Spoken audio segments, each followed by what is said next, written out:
2019 hebben Imke en ik alles achtergelaten in Nederland om op wereldreis te gaan. We bezoeken meerdere continenten om zoveel mogelijk verschillende culturen en natuur te kunnen ontdekken.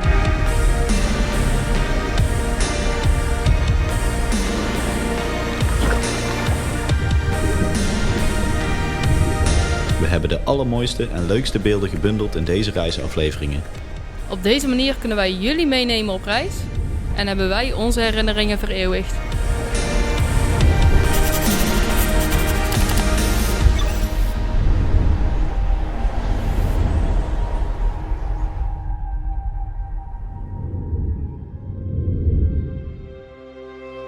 Ons volgende avontuur is een droom die uitkomt: de Pamir Highway, de tweede hoogste snelweg ter wereld. De Pamir Highway is voor veel mensen onbekend. Toch zijn er ieder jaar reizigers vanuit de hele wereld die het erop wagen om deze prachtige, maar ook erg moeilijk begaanbare weg af te leggen. De Pamir Highway, ook wel de M41, ligt in Kirgizië en Tajikistan. Ze zeggen dat een deel van de Pamir Highway zo dicht tegen de Afghaanse grens ligt dat je kunt zwaaien naar de Afghanen. We starten de tocht in Osh en rijden tot Koror. We rijden dan via de zuidelijke route weer terug. Een tocht van ongeveer 10 dagen. Vanwege het gebrek aan faciliteiten en de slechte weg moeten we ons wel even goed voorbereiden uiteraard.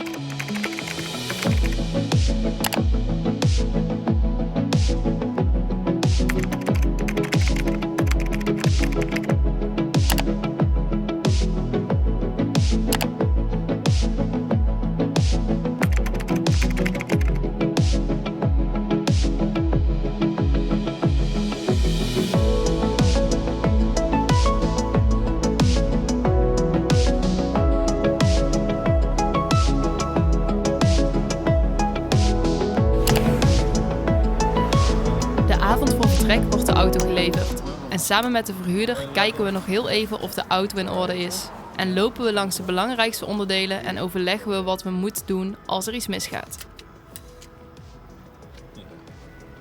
Maximum, Ja. minimum, Ja. maximum. Nou norm. Fusebox. Fusebox здесь. En om aan de verhuurder te laten weten dat de auto echt in goede handen is, bij experts, vragen we op het laatste moment toch nog even om de handleiding. Ja. And you have a manual for fuse? Manual. Ja, oké. Die ligt open en bloot, die fusebox. Ja, dat is best goed. Oké. We gaan er gewoon voor. Let's go!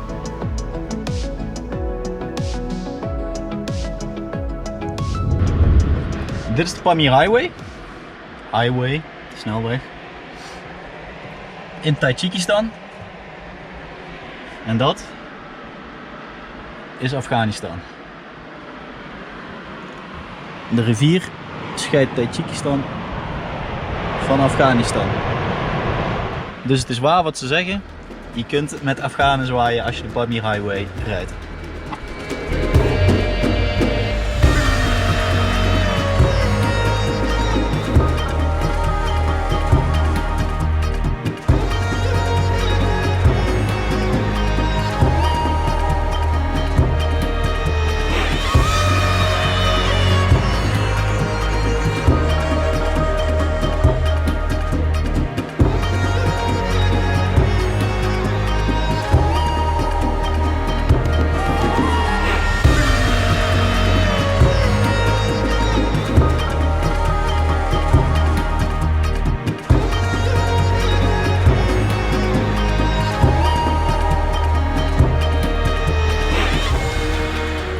This one. Is really good?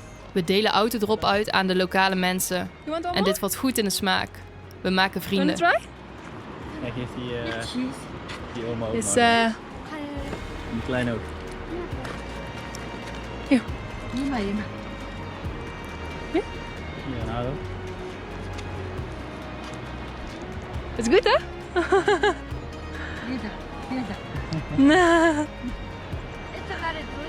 Yeah, it's nice, huh? Al vond niet iedereen het fantastisch.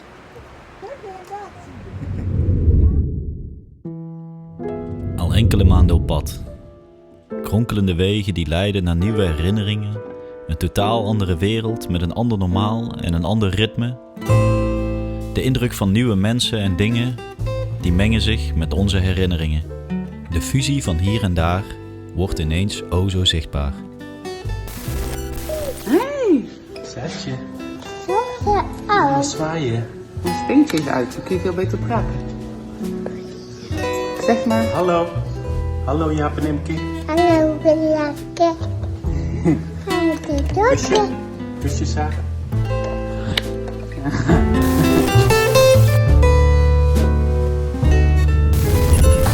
Hallo, ik ben Mijntje.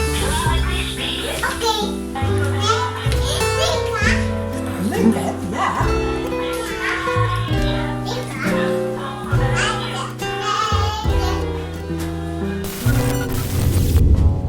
En terwijl de uren op de weg verstrijken, kun je de vertraging van tijd bijna niet meer ontwijken.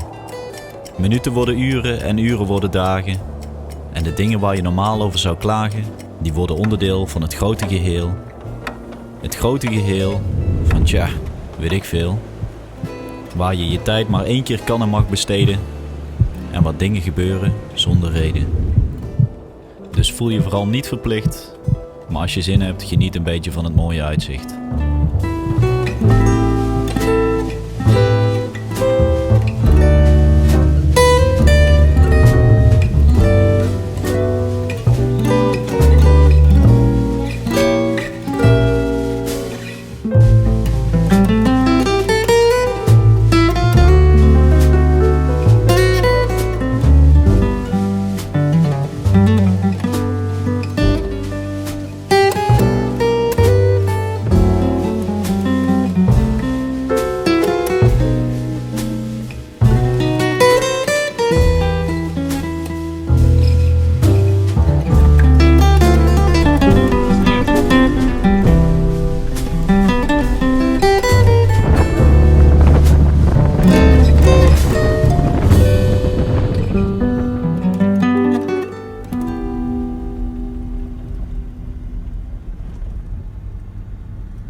Dit was de Pamir Highway. Wat een tocht. Wat een heerlijk rauw gedeelte van Centraal-Azië is dit zeg. En na al die natuur is het tijd voor wat cultuur en architectuur. Het eeuwenoude centrum van de wereld. Wie is er klaar voor het volgende land? Het laatste land wat wij in Centraal-Azië bezoeken.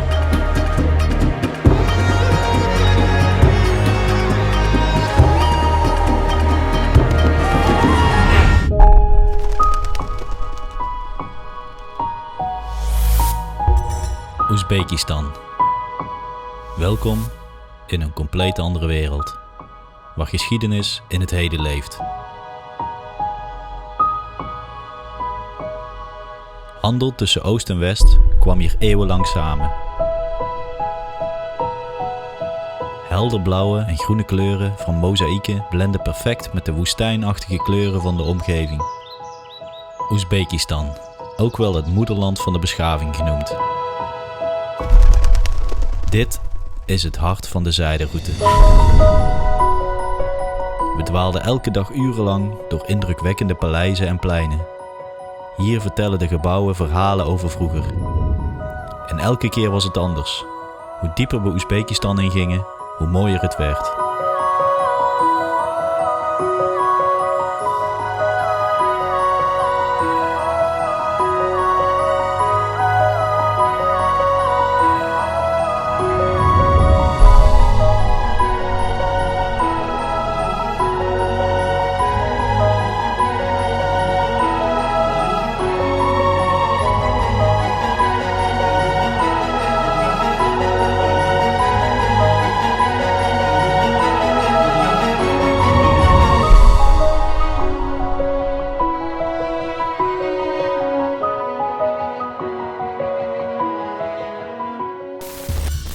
En zo ziet dat er achter de schermen uit.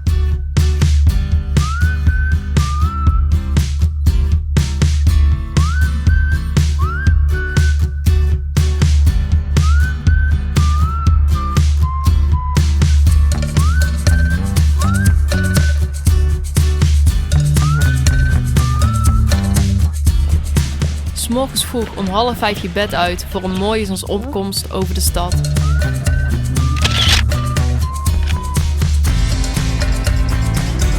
Trouwens, wisten jullie dat Oezbekistan super mooie metrogebouwen heeft?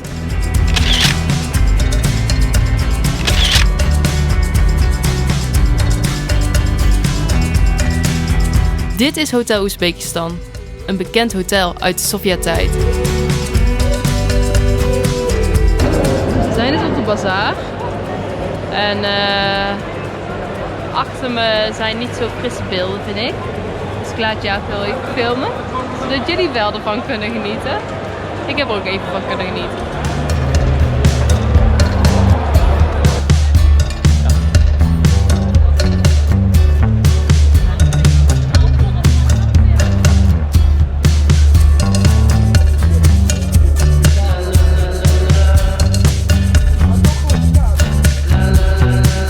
En marktjes vol kruiden, kruiden en nog eens kruiden. Nederland. Hollandia. Ajax, ja. Yes.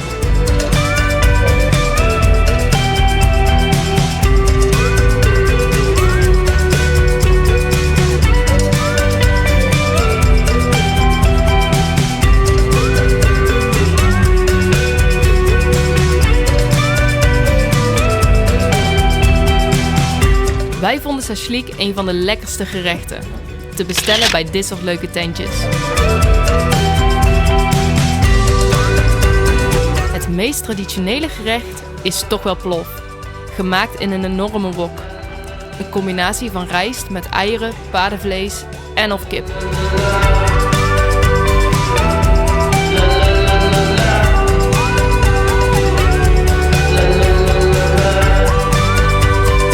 En wat ook wel lekker is de prijs.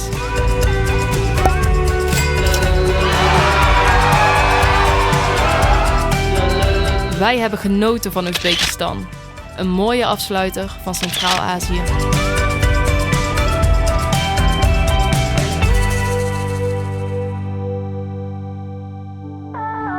De volgende aflevering, Indonesië.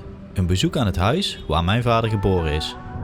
En Imke gaat in de Molukken haar duikbrevet halen en meteen daarna met haaien in het water.